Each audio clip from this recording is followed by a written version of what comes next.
Awurade nhyira Nana Akufo amen onto no nkwanam amen onya ne kɛseɛ ɔma ne onyinkyɛ ɔma ne nkwanfie ahode wɔ mu ɔho ɛfiri sɛ ɛna ɛkyerɛ sɛ ɔman no ahwɛ ya bɛtumi adu baabi no ɔbaa bɛtumi abɛyɛ president wɔ Ghana ha wow nyame bɛtumi agye afiri mɛma nsɛm nyame kuta tumi o ama nipa nyina wura akɔhye ɔbaa bi ɔbɛsɔre mu ato aba ama na bɛyɛ president ba Nana Akufo bɛka se te sika so ba yɛ ho kyereɛ ba ɔbɛdi akonnwa no na ohunu sɛ ɛnte sɛ de no ohunu abokyɛɛ no sɛ wofrɛ akonnwa no ɛnte saa ɛti ka mampani John Mahama ohunu bi da no kani kɔ sɛ osusu condemn de ɔtena so no sɛ ɔkɔndɛm ne pia na wobɛtena so no wantumi anyɛ deɛ woka yɛ nyina yɛbɛdi watam akyɛ wɔ no ate aseɛ ɛnyɛ wanya akonnwa no awie no ɛna ɔbɛsa akasa te sɛ deɛ na wɔpɛrɛ akonnwa no aba mu no wotem aseɛ nti ɔno no ka wei a mayɛ a wɔka sɛ wanyini kyɛɛ saa ɛsɛ wohunu sɛ abato akyi no campaign nti campaign de obi apre a obi a wɔkasa twitwie ne ade ɔbɛkeka ba yɛnya deɛ confidence ama wo John Mahama ɔyɛ me deɛ mo na meso meyɛ deɛ me ɔsɔfo me so ɔman no nti nyame fam so yi atan me madwuma no nyame fam so yi atan amay ahemfo ɛyɛ bɔne a meka ɔmo tu galam sɛ bigina afa ya ahemfo a ɛyɛ saa de no oti aseɛ so ɔmo asesɛm bɛwuru afɔfo mo ti bɛpopo akonya so na sɛ ɔse maka nti wobɛbɛ mɛma so ɔda mu a brana ba bɛto mɛma so wɔ so ɔda ne me na meka kyerɛ ready to ɔmbɛ kyerɛ sɛ mmara ɛwɔ Ghana ha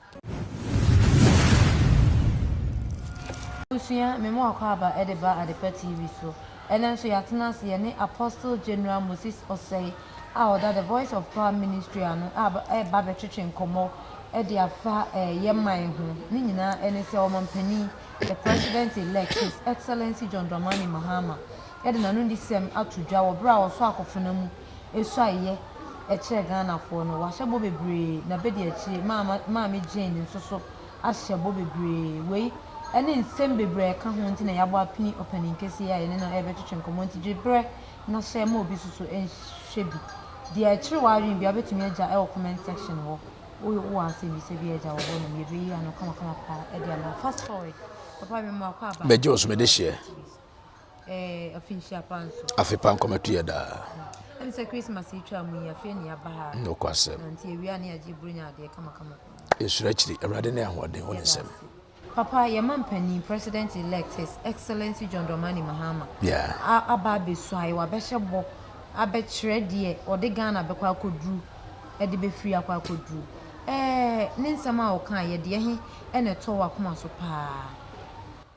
Meda sibebre. Awrade nyankopon hyira.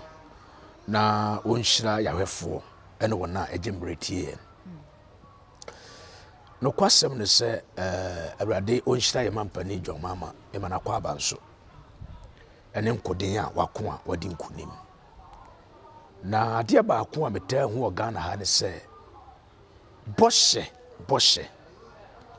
yahunu bebre yate bebre nanso penefo kasa bebuo se fidie eyi aboa ne su ye different ene jano a ne su ye different enu nti ya no nipa hyebo a mentimi fa me wure nhyemu nwie according to the Bible no ka Jeremiah 17:5 ti no say no me nka obi ode no to nipa so eye nyame nko ana oka asem a ontwatoro pati ase enti waka ba mentimi fa me wure nhyemu se chinchina de waka no betimi aye nyina because mahunu bi pen bebre hihye ye bo bebre kan asem akase akofra ne de yesom dade hwai na so duba bia na ye wure free se yansema ye kan aye no ye wure se afi ntimi de nipa siti enti no eya na nipa bɔhyɛ no gye mahunu sɛ wɔyɛ ana wayɛ ansa na betumi adi ho adanse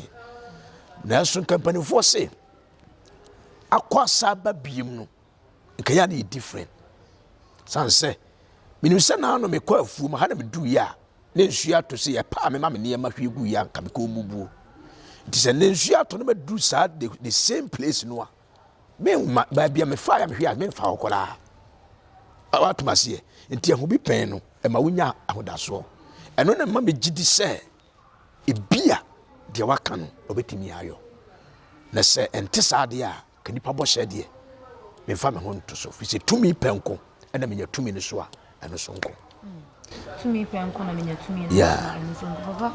Nti from A to Z baby and some okay dear na ebi asem we di a okan ye die oh said you si kan no kra no ebi a manager beda ase kasa bia dodo no dede bam nyunu bam ntina twere konkon se kasa dodo mfonso mpam atmase okan asem bi ma ne ye mede se Ghana ewom se ye de da so na ma no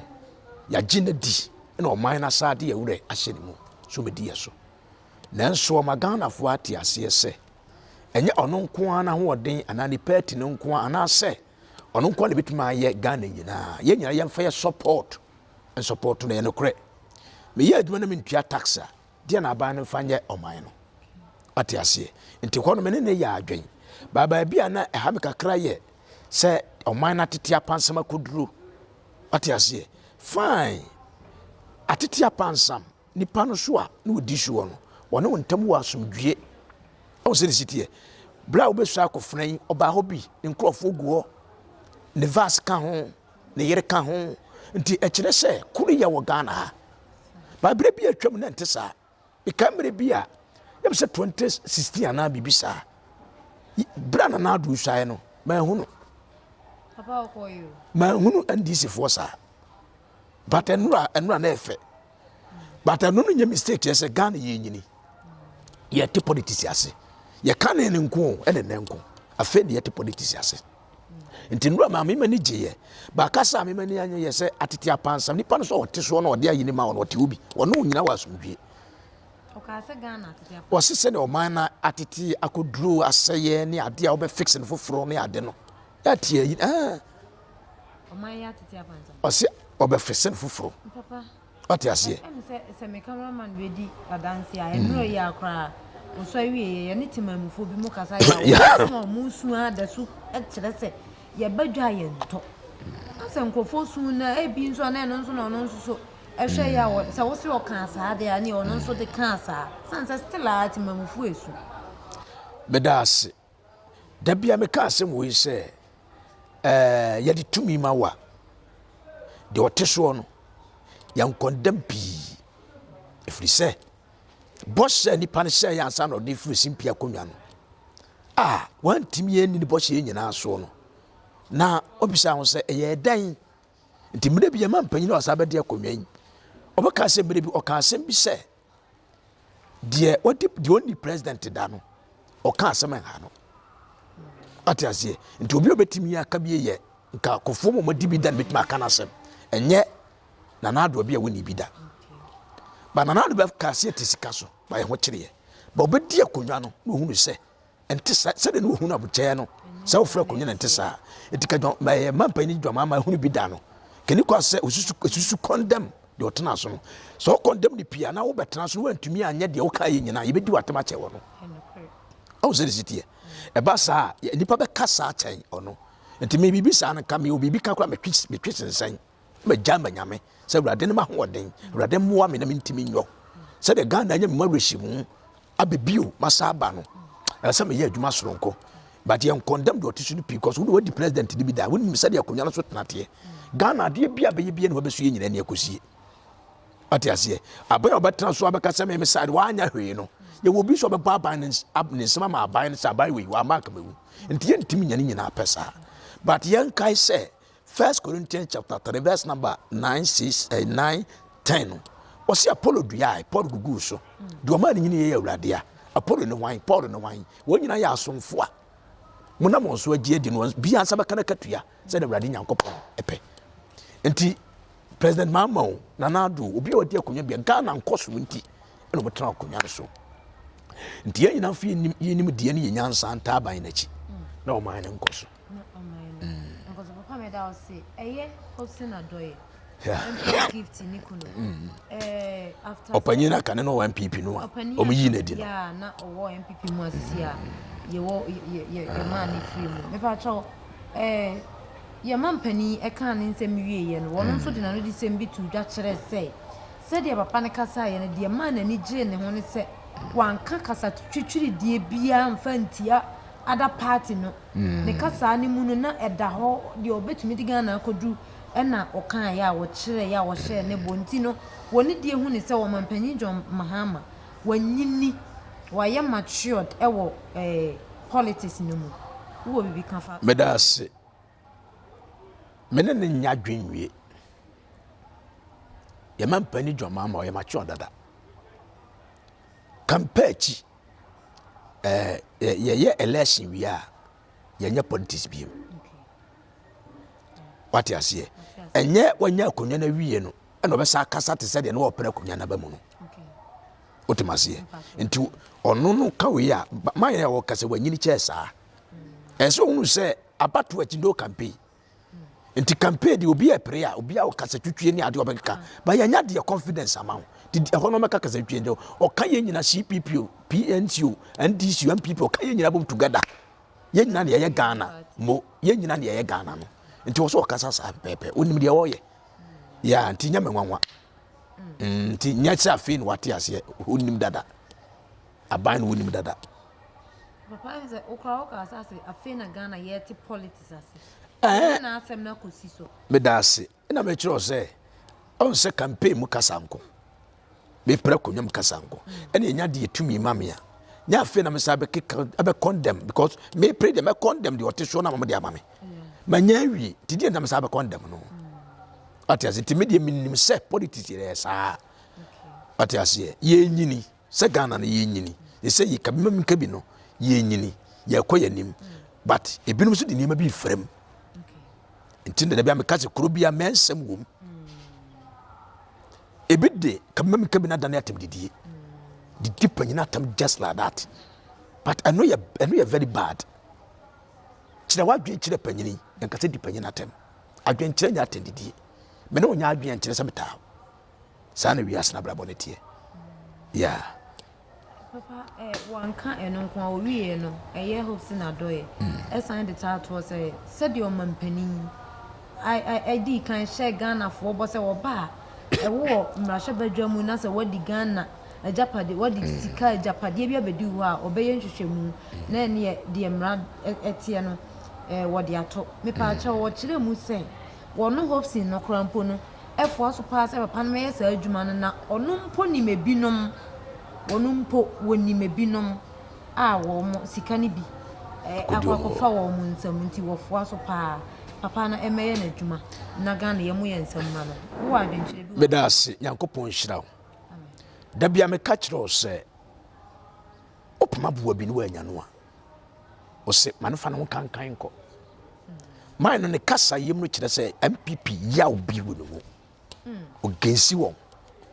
atiase because me hwe man na speech ya da bia no o start say o be condemn MPP but panifo se ba bia didi wo da ye nse ho na konfopon ya wata yarefo no konfopa beto no yenyi no boni aye e bia no no achiwade bi daache e ho na na nfuru ma wo ene bi binti yi ne ho tini kasa bia ne kasa tia abeye enemy atia MPP to benya ka MPP nsu no wujim but yentena wi asesa da sabo antu di MPP ho na wura mu no wa ni sika bi da ana wo hunu ya adana da tam ne de wanka na for now na abeka wi James 4:17 say doni papa ye na wanya na ye bone ma no ti that time na wonim sade nipa no di sika kwa onya adwuma bi amaban no a waste of time Ghana so adan that time de wanka na fe na aban no a wono wo mu contest na adi no sunkunim no fe na ba chese meta wachi na maba yesi entimene na nya adwene obia no wotena Ghana akonwa no mu gura ma mu gunu obia no ni Ghana sika bi obia di bi ya kire ye me penisa but enye nne na esase ene ne free tete na eba enti nne na wa free mu no na ese wa be ye enemies to that party enti any tambia o pese o hate wo ya 4 time kasa tama na wudi bie no ende wa anka ho tama na wudi bia o kasa te se de o pa kire wa dwen timi kasa tia ye wura John Mahama no nyina no wa anka bi sa obi wo de na dwen nam tese wo hu sa ban we na aba nti opekwan bi obenya chance won nkyɛn atiase na so nipa bia no na dwene mu kwa akire hu sɛ sɛde wo yɛ menua no saa na me so ba me nkyɛn ya gya me ho am so ba yɛ me nti nkan ma party bia anje ne sɛ da bi me de nipa sa me suro me Sir, Ufimi, Minia be a solim. Ever can home so much me. Na me mabadu a well too. Na me do not tell what I will yeno. Na me and young men and I'm a fan of a pemasemono. What a metnahi. Nema me or yasu cookubim, what fifty crunu quantia, or no the cruna yet can have was which form. Now that should be such a cruimojo. Huh? Chronomoju here to him was. Yes, Tibajemba, piano, o cassa whom you free. President Mama who's an argument do. Not the other kind of a conviction just like that, several coming home. Now, by some baby. Now, we are baby. What did my campaign? And tea, Sandy Pan who say, I want you to blame Cassa uncle, and they did blame Cassa uncle. Tea, on you know whom you know. Papa, we and Yaminica.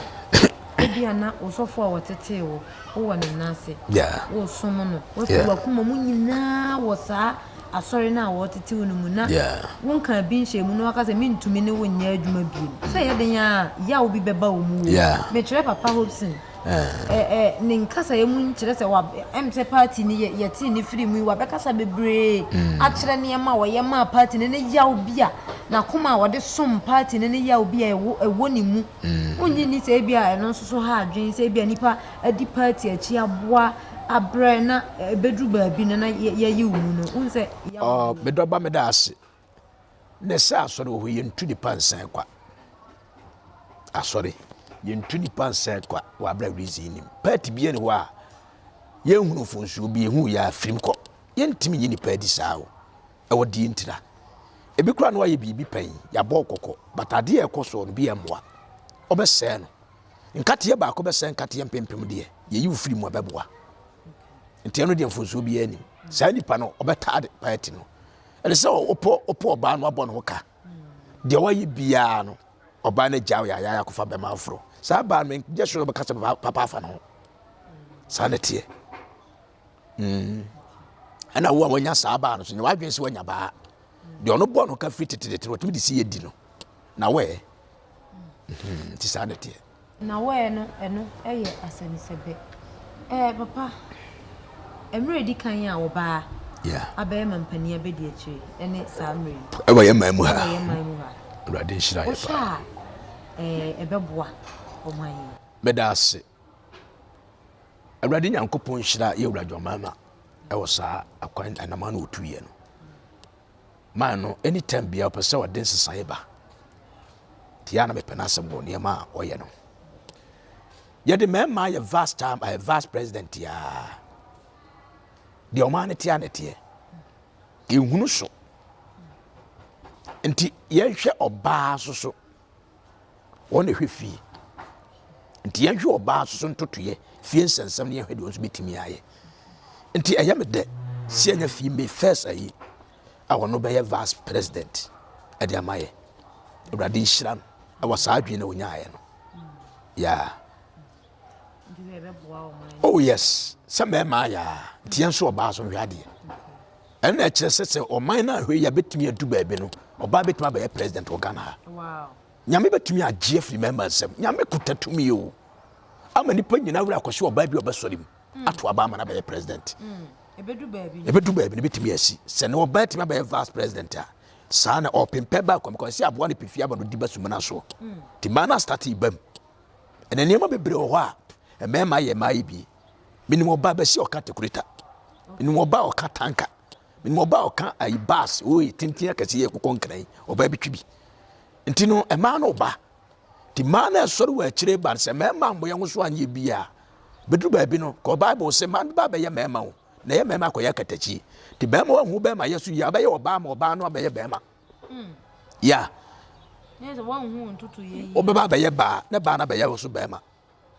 sana ti bema be so hunu fie kwanturo ti nyame de konyo na mema na se still sikadie brab kontompo atura nyamba kase ma na o sympathy yemfa ba nsisu ne yewe na ru sa so ne kwai tade ma na ye treasure o mo ne hwesika so yi onni osuruka e ma hwesika so osuro oba o to chi nyame sika osuro mema otimi bombu o nya so de sika kwa hen sa na mo pa ti ye asore ye de sika kora e se oba ansa o da koto ho ya so mema hwe bibire di sika be no aja asore but oba o abadayam oba surade okay Me da se papa. Akoba ni sa no yenhwe oba maame Jane. Yeah. His Excellency John Mahama. Yeah. Na yenka mo swaya o mu swaye. Efri sa da no. Hu ni se Ghana. Na yeko na hifa. Oh, di kan meda Nana Akufo Addo ne ne vase ase. Enro mo show ade mama ne giyi e kire se omo yemacho no omo nim ne omo yenso. Awurade nhira wo papa. Omo atika bi ma bi ne amamu na se. Ate ase die ntini se ohwe bra ede yewura esi akonwa so na ohwe amaman president fu akasefo akukuru dom ne anintini ne mente 20 years de 21 regions asay and atimi ba efe kwa because e kire de Ghana aduru omo ba ye no yamampa yire ti ho university wo mto e bra yewura omo chiachia ye bo ba omi adin a okochia no ekwan ya fa so bunu ma se kire a yewura John Mahama no ba mu se yewura ba omi a okura ho brase papa no nyame shruti ni mu do ba ye mampanyini dabi Amen. Okotoi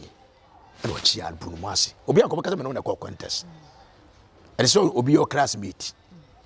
but wa check no bunu mu ase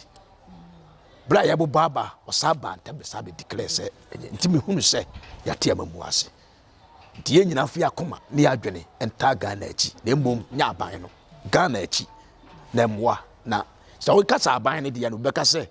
me nya man PP NDC me nya me yanka se wo mabu man cheye nti di benim yakura na me se no ya nwene Ghana ho enchen party no esi etimi di se Ghana ye de ade a awurade bema oman na kodenim akoneni papa me da sinyame sure na hopes na doye dia obeka yese na His Excellency John Mahama ne kasa ne chichi die bia mamu no o ma yenya antiase yese ye campaign na enanka ya to abawia chichi die ba ya to abawia ba bia da campaign bia ni bi the same thing ne die nra die papa ya won so wo se me fei so ye o fei sanse ye hwe 2020 abato aye to ya His Excellency na ono nso so enim so ono na anya mpanimfo ba mu bekan ma ono nso di tumu boko e baaye e be support ye ma ye de papa ni e court na na dwene mo ntina na ya wo mu still mpanimfo de wo ma no tutu medase but I no ntise na na do die so we de so we no se manso bi anim ntina na do no nkrofo MPP fo omu ba ma ne ye fe ba bere bi die na ansisa because na ya wo bi no mu yam come ni nsua because of ya nyintum so awini papa difference na wo mu ne say figures na ye de ye no we ne de bu twen ye ntina wontumi mbambe odo a o nyekura de da bi odo a na na do nyan bra ye to aba ne kura wi hu so awini so ne mienu di kasa so ba bi e frɛ ne chia no that's no na kire say o man na du ba bi Tano be pesa me kire o. Mate wo de na wo ka se mrebi abato etwa mu se court semba mu. Se disi antiase yi. Figures no esan se na ebo ben pa. Ti wan hwa abaka se wo na wa we ni but we no. Na so obi twa vote ba kokora wa bitiu. Wa bitiu but first ne third nse. First ne second nse. Papa metiase. Ba me so me point ne se dia ade ni ti ba ball ho. Man ono nso ehu adwen se wono na anya na wono nso de court na court se mba ma ye hu no kra wo mu no wo tetu mu e ba ye saa se de eye eti akoya se wo de ya won so wo kan ya na se wo ka se papa na nyini wo pese Ghana for mu se de wo kan no eye point the same point na se Ghana ye papa na se no kan se politics na wa ye koye ni yenti papa ye tika mama kabinase nyame shira e wo ho no na se Ghana for eno be ya adwene yete kabima mintu minka bi no na atendidie ne wo mu no na enye atendidie ndi enye ndi papa se atendidie no na bunu no ne Ghana for na motana ase a mu eti ni pankwa na so okay enna abeka ya be hye nkom bi se year we 2025 going Emerante ne ba wa pattern di pa social media be wu of ya le bone be bobo bebre because suma ya hodo be betratra social media so oba ya de e tan na wodi natamu a de be kene ko ade hye omunim batiri tim enti obi ahwena no kasa natam didi ni obi a ne di natam enti afi ebeba Tishwano kasa yi babu ambo nyina che okoba wo de bo emabunu pa nam social media tin ya tutu ya tutu awie nyankopon sha papa ma ye beja no akọ nansa na ye beja wo no ma yenko his excellency the former president sisi our former president Nana Akufo Addo de asembia to asofo e wo Ghana anim yeah wo kire se wo si so no ene ye ba ha kwa be ye interview ma papa wo kan yi levi asem yeah wo si asofo amode mo no si ne ho na papa yi yese yo na papa yi levi ena won twam ena wonye sei ena na mamo ni hinhim ena wono kra won to ne mo wo se ye mumfansi he ya na his excellency John Mahama eneyi wono na wo hwe Ghana so no na se wodi Ghana so no wonye na djuma ewo asomdwie mu asofo bebra kasa pa ho mepa twa wadwenche ewo asem dedi kan sa mai we eye wura Nana Akufo Addo nyamesuro tinimu mai no nyamesuro tinimu aya na onye selfish semi nkomenya adia me hu fa mai no no sememete so yedidi a yatumia kama yema dwen semi nua so yemfa ni no onso wo prama ni nua se ni ebu mai sei opon politics yo mu ye that time kasa twitwi be bai nyina wan se won konko what ase what politics game na se when nchirima no ye hwensua na nka wotamfu na abetena so de ye won ye na de 10 times kwa tanka osiana na woto but all pressure ye nya no se de ye de anu dwunu no ye nya ma ne nya na dwuma asomdwie mu awrade nhyira Nana Addo amen ontunu nkwanem amen onya ne kase ma ne nyini che o ma ne onyinche o ma ne nkwanfi ahode wo mu ahu ifri se odwene nipa on fasem hyene mu o mampanyine bia na watena konwa so ye dina papa na meka se ayare gan so wono so mo ye se wabo wa nyina ye de etu ni din wo ka ayarega papa ya dina tempa opre die seat papa say opre die seat presidential seat on ka ho ade oni for okrada that time ebesi ne for woni bida nti nyame am president awo ye de awunya na nyambo ne de oh se obi a minister of finance bi ana minister ibi ni apab de amaw ebeboa wo ni obi a ne nyame born president o papa ntina wo kan because we free eba yi ni contest ni mo achepa so agina home sisi ade wo agina home afutuo na mede be ma NDC fo no mbabunu no papa enko wansa na wo kan na me ne wo kan John President Akufo Addo former president I was say asofo e mamunni John Mahama ana na me bona baso se aban na ya ade sanse nkasa be yeso obi sua ne tamfo kasa obona hone nka me mete so na waye campaign en ya mevan se ya anto atia me maban na me presa kama ban sa amra power ama nti nka wo ye sumo ye yo de me fa ho ban me pre ade ama wo nti wa kyerɛ sɛ Ghana edana koma so enya political party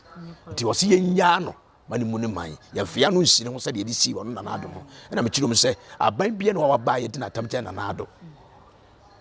aban bia no so pre aman ne nua nti nyankopɔn na papa allegedly information new announce breaking news ayen saka new dropping allegedly and say NDC members wo ho NDC kuo no members wo ho mabunu no bi akọ close National Service Secretariat eno ye NSS National Service Secretariat and after National Identification Authority and also ye NSS and after so National Disaster Management Organization ayenadmo wo makọ close ene ya na pa ya breaking news allegedly me pa ocho o sha said ye ekoyi sen ena ebe ubeka bibi kakra de me da se o se breaking news na atesem say ye breaking news there na me say allegedly okay me da se bebre da bia me kasa asem wo se nyansa enim nyansa eni sa de no a party of an union at the Baumak Abrabomuno. Dionote Napono or Tihono, why a dini. Why a Juman Wumuye? A Dani Sima wine for a Alata for dia and a Togo. A Ghana for dia, Ghana Sikandi dia, Ghana Mabu Binia for Wumuye Jumao. And tis what by power. Uko tununo abano wamatu Ghana. Aya MPP aya MPP kwansi ne de dana na. Aya NDC fusika kwa ne de dana na.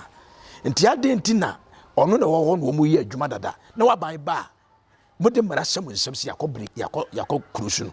Saa de na ye ne Ghana ha ne nyansa. Saa de bi no koye wa akomadan. Eno public toilet nyina ene saa ai council ne ade ema etuo kura tutu manipa wi. Enye nyansa Ghana fo ye twam. Saa de no ye nyai. Kono no te public toilet so ye Ghana ni. Eno so de hwa ne yene ne man na busua. Onso so mo man no. To on won firi ho no. Oni de ai. Ada ne nya ma ban na antena so wi. Na wo pa ono ankasa ha ma yiwe masesa ma yesi. Ne ye de mara hye yensem ye saa de no. Tobut kwan obi ti akane no beti yesi yakopam mo afiri ho yafa yaba Ghana wankasa Ghana aba osi yaba e kire se Ghana aban beto Ghana ndi saade ne nyansanim ye nyai oti ase enna kasatutwi a NDC fo mabunu bi ye no omunyai enye NDC fo no na no mehwe TV presenter bi o shefugu ne bibi tuatua se yefe no me din me wura fikakra so he never ya abo amount. Next man will come to look at what distance. Oh yeah, journalist. Yeah. Okay. Or radio station be. Oh okay. Or sophobia. John Mahama bay. Obe jina wa so dem ababo John Mahama din aka asem din atema na be cancel ibia afa na hono. Ye de be bo so dem aba boom. Hey. And I be siwa so dan. John Mahama na nyamesuro woni mu na be kase bia. Ye nyaya na ya de be ya wi. That is nonsense speech. A fucking speech. O man nya John Mahama dia na nya this man. Otomase o man no nya this man. Enya PP man. O man ye nyina together as one. E Ghana man. Ntina na do time no sa sofo kire ya adwena. Ade na John Mahama time na sofo ntimi kire ya adwene. Ana no no e de kana na do asem no. Se ya kikira na. Ya wakabi mami nkabi. Amamu to so kaso obi kasa na be wura na so dem akobunu a. Aso da wo ne budo so guo. Oba so create all magana na ana pesa aban na wote so se na mamu nti yensua kasa so obi na tia bro kire ena ono tutunu jaba hunu so ono won tia bio se ibi the case se ya ote na bro kire dada ba wote Ghana ha ebi kura passport nya ready nti ne kwa so ya prepare mu ba o man ni mu osofo obi agina ho se o man na 10 yifo yeyi o man na 10 papa ba e beka bole ba e beka dia na prophet Oduro anka na wona so de man kire Nana Akufo apostle Oduro Kofi Oduro dia na wan kan kire Nana Akufo okay what you say enti ade enti na John Mahama ba dia na so ya ade na se sabenya osofo bi ntimi kire na adwe na ndo ka se ye be ba wura so dem ye ba be bo ye be hyewa so dan ono na nyamsuro no mo be hunu ni ayo de ye be ya wi try and see papa utro cha me na me ka kire o mda ma so dem me me na me ka kire ho Ghana na yete anyu obi dia o ye de nyamsuro obrase na eso o man no ba ma nipa bi for authority chane nsem police kurantimi kasa IGP kurantimi masa wada no sa enyamra e ka me nka bi dia obi atumi kire na adwen na be ka so obi kire na adwen wo John Mahama ho dia ye baba be bu no who are you not you so baba be bu nipa wan de sa amra na se wonsa oh no ya to aba ne ma no afere mo de aba no amanya no de babo ya na mo de babo timamfo wo ya sa wo se wa ban no yes man in speech must study na ne kasa anye ma follow no pa ne kasa bia ye ntokwa what you say enye so obewa bebu nipa no what you say yeah e bi ne se ya ma ba ko yom frɛ no afrifa yi katachi afrifa wa reason free NJFM ono so fire and this pa ono no fire and this tama ya praba se manu se wadi letter abase wajai ona ono so fire and this no atase eno na chese obi atimi kire na adwen sa na mpesa me kire ono fire and this to fire and PP a metiase tie metiase me nkasa fire ba se ato aba wie no election chino campaign yes yen nyina no kade obeka say oye president ta consul na chi say yemfa odo ntiase ahobrase support to aban no ono nko an nsantimi na emo man no kwa animu yen nyina ye Ghana for wa me kasati ya wo blade ye prabo fa cheme what you say because a campaign untumi TV bebre tutu bi man DC yes a chop and bam fa tamre no bi ani abre pray efe but se no nyina achi now start to challenge say we start to challenge say osofo bi apa onyana so dem no osofo ndie se bo nka o man no won che na adwen ti adai entime sre yewura John Mahama on kasante na chidifo no na hwe ya lose no bi bia be koso gina omomu achire no ne yemfa nyamesuro ye nyina ye Ghana fo yemfa nso mo man already shiro bibia ka de obeka na fa si na ye nja wona ko ye de me kan nyina na se ya ma yewura John Mahama president akwaba already amon ho ban na omane ni suadi hu no wo mo man no emrem yanso ye de akomapa adwenpa mpa ibo beta na chi osofo bia na de bia me ka se ugina wote se referee uni match uni obi afa papa ba bo abaso boneba kanimu san ye de ye no nti awrade nka no na omo no ho ban omo na mamu na ni hwadu hu ne botaye no onuru ho na ensini yi